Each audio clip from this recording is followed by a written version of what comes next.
I want to start by telling you what I was before I tell you what I became. I was the girl who gave the graduation speech, the one who stayed up until 2 in the morning studying for AP exams, not because my parents forced me to, but because I genuinely loved the feeling of understanding something difficult. I was the girl who got into 3 universities, chose the one with the best pre-med program, and arrived on campus in the fall of 2012 with a rolling suitcase, a brand new laptop, and a complete and total certainty about who she was and where she was going. I was the girl who, 4 years later, was living in a 2009 Hyundai Elantra in a Walmart parking lot in Morgantown, West Virginia, rationing the last of a supply she'd traded her laptop for, trying to calculate how many hours she could go before the sickness started. I want you to hold both of those images in your head at the same time, because that distance, that impossible, obscene distance between the girl with the rolling suitcase and the woman in the parking lot is exactly what I need you to understand. Not so you'll feel sorry for me, so you'll understand that addiction does not have a face that looks like addiction from the outside, right up until the moment it does. So you'll understand that the story of how someone falls is almost always more ordinary and more quiet than anyone wants to admit. My name is Callie. I am 31 years old. I have been in sustained recovery for 4 years and 8 months. I am telling this story because I spent a long time being ashamed of it, and I have decided that shame is a luxury I can no longer afford. Here is how it started. I need to tell you this part, even though it is the part I am most tired of explaining, because without it, the rest doesn't make sense. Junior year of college, I was 20, pre-med, carrying 19 credit hours, working 12 hours a week at the campus library, and running on about 5 hours of sleep a night. I played intramural soccer every Sunday, the one part of my week that was purely physical, purely mine, purely about nothing except moving my body in open air. In October of that year, I went up for a header and came down wrong, badly wrong. My knee bent in a direction knees are not designed to bend, and I tore my ACL so completely that the orthopedic surgeon who reviewed my MRI said it looked like a snapped rubber band. Surgery was 6 weeks later, standard procedure, ACL reconstruction, outpatient, home the same day. The prescription I was sent home with was for oxycodone, 30 pills, 5 milligrams each, take as needed for pain. I want to be very precise about what happened next, because I think the precise version is more useful than the vague version. I took the oxycodone as prescribed for the first 5 days. On the 5th day, I noticed something that had nothing to do with my knee. I noticed that the low-grade, constant anxiety that had been living in my chest for the better part of 2 years, the pressure of school, the fear of failure, the noise that never fully went away was quiet. For the first time in as long as I could remember, I felt genuinely physically calm, like someone had turned the volume down on everything exhausting about being me. That feeling lasted about 4 hours. When it faded, I took another pill. I am not describing a moral failing. I am describing a neurological event. My brain, which had been running on cortisol and caffeine and willpower for years, encountered a substance that made it feel normal, or what it mistook for normal, for the first time. The brain does not forget that. The brain catalogs it. The brain begins making a case for why that feeling should be repeated. I finished the prescription in 12 days instead of 30. I called my doctor and told him I was still in significant pain. He refilled it. I finished the refill in 10 days. When he declined to refill it a third time, I found a different doctor, then a different one after that.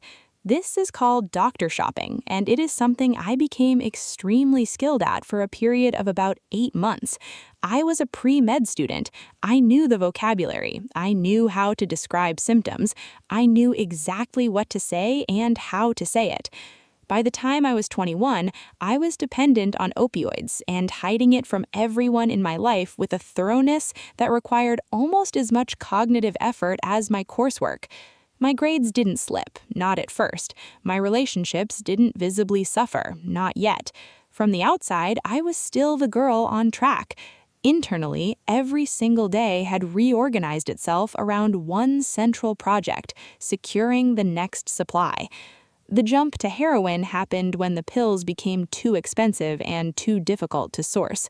I know that sentence sounds clinical, and I want you to feel the full weight of what it actually means, that a 22-year-old who gave her high school graduation speech and dreamed of becoming a doctor made a calculation one evening alone in her apartment about cost and availability and decided that the needle was the economic rational next step. That is what addiction does to cognition. It rewires the hierarchy of values so completely that the thing you would have found unthinkable a year ago becomes simply a logistical decision. The first time I used heroin, I told myself it would be the only time. I want to skip forward now because the details of the falling are not the point of this story.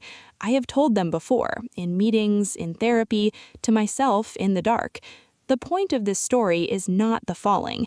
Everyone who has lived this story knows how the falling goes. It goes fast, and then it goes faster. And then one day you surface from something that might have been a week or might have been longer, and you look at what your life has become, and you cannot fully connect it to the person you thought you were. By 24, I had left school, not dropped out officially, just stopped attending, and let the university make the administrative decision for me. By 25, I had lost my apartment, gone through every dollar I had, and exhausted the goodwill of every person in my life who had goodwill left to extend. My mother had tried twice to get me into treatment. Both times I had agreed, checked in, left within 72 hours. Not because the programs were bad, because I was not ready, because I still believed, on some level I couldn't articulate, that I could manage it, that I could find a version of this that worked. That version does not exist. I know that now. I did not know it then. By 26, I was living in my car in a Walmart parking lot in Morgantown, West Virginia, which is where I'd ended up through a series of moves I can't fully reconstruct. It was February. West Virginia in February is a specific kind of cold. It gets into the metal of the car, into the seats, into your bones. I had a sleeping bag I'd found. I had a phone that was 3 days from having its service cut off. I had $37. I was also, at that particular moment, 72 hours in withdrawal because my supply had run out and I did not have what I needed to get more, and my body was in open revolt. Withdrawal from opioids is not what people imagine when they haven't experienced it. It is not dramatic in the way that movies depict it.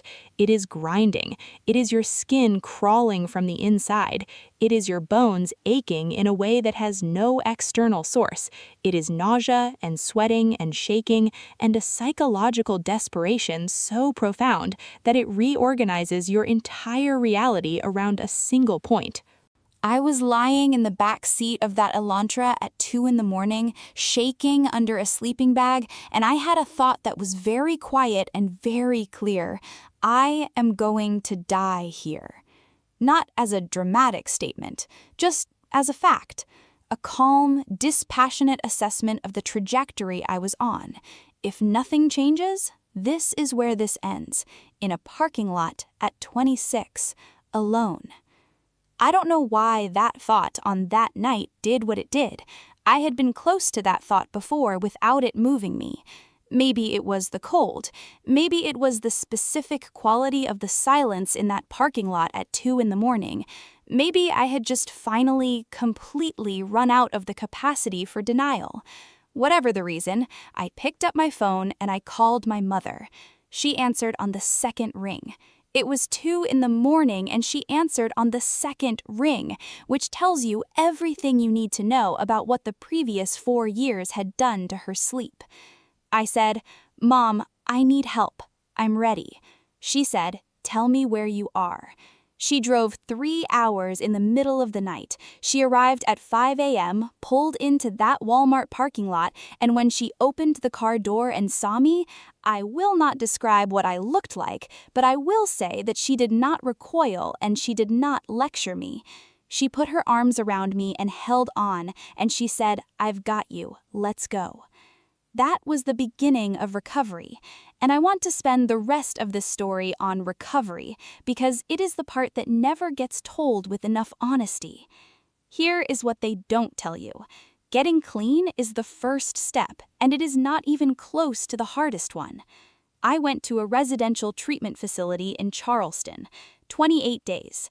Medically supervised detox, individual therapy, group therapy, education about the neuroscience of addiction.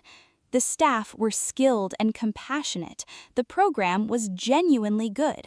I left after 28 days feeling scraped clean and terrifyingly fragile, like a bone that's been broken and reset but hasn't calcified yet.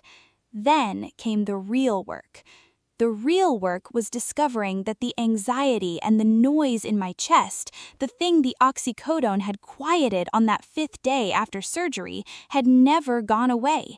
It had just been chemically suppressed for 4 years, and now it was back, raw and unmedicated and louder than ever, and I had no tools for it.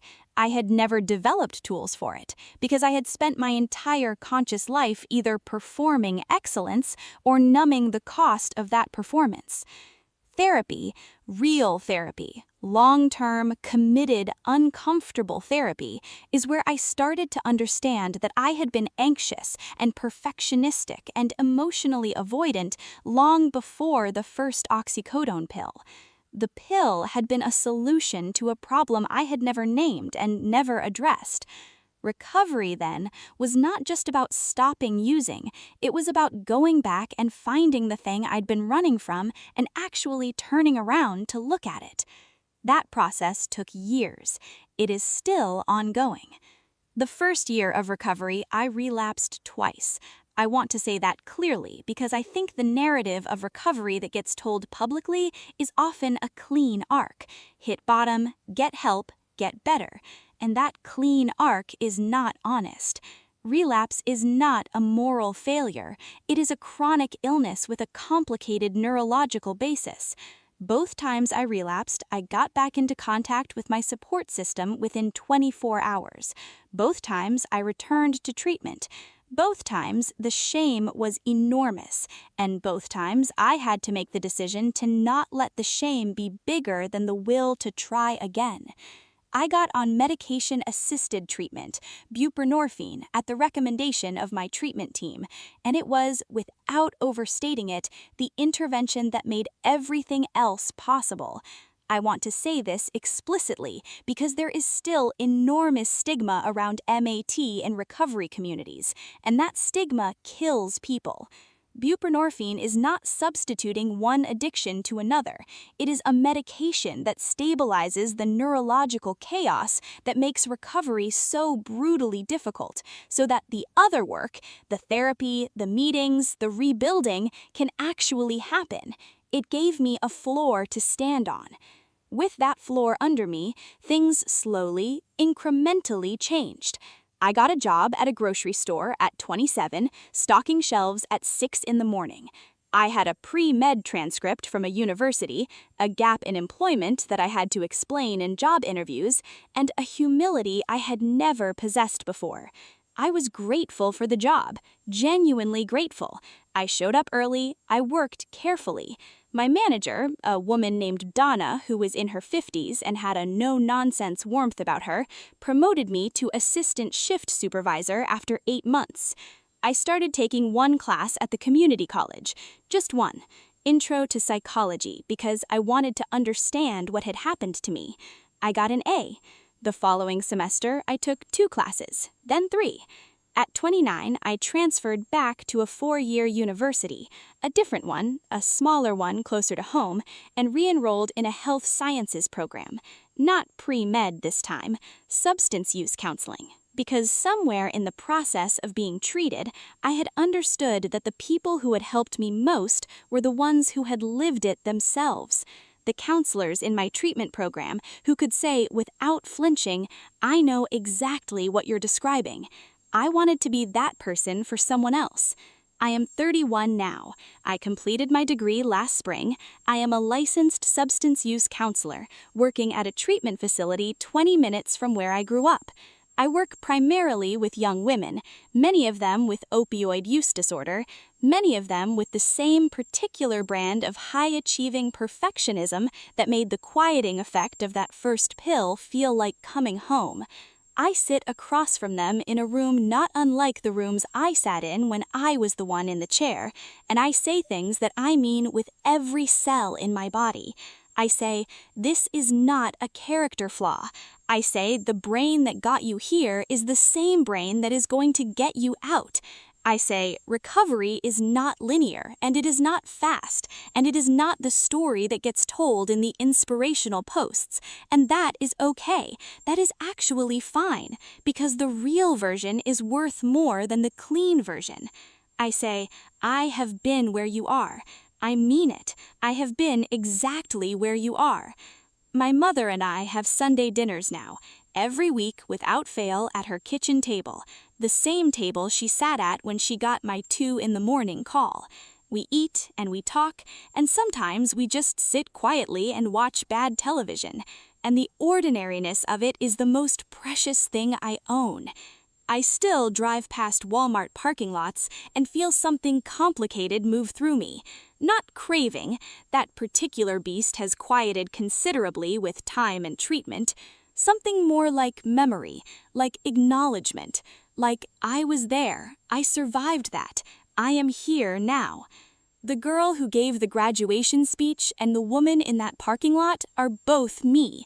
I don't get to keep one and discard the other. They are the same continuous person, and the work of recovery has been, in large part, learning to hold them both without flinching. I am not cured. Addiction doesn't work that way. What I am is committed, daily, actively, sometimes exhaustingly committed to a life that is worth protecting. That is enough. On most days, that is more than enough. If you are someone who is in the parking lot right now, literally or figuratively, I want to say this directly to you. The call you're most afraid to make is the one that changes everything. You don't have to have it figured out. You don't have to be ready in any grand or complete sense. You just have to pick up the phone.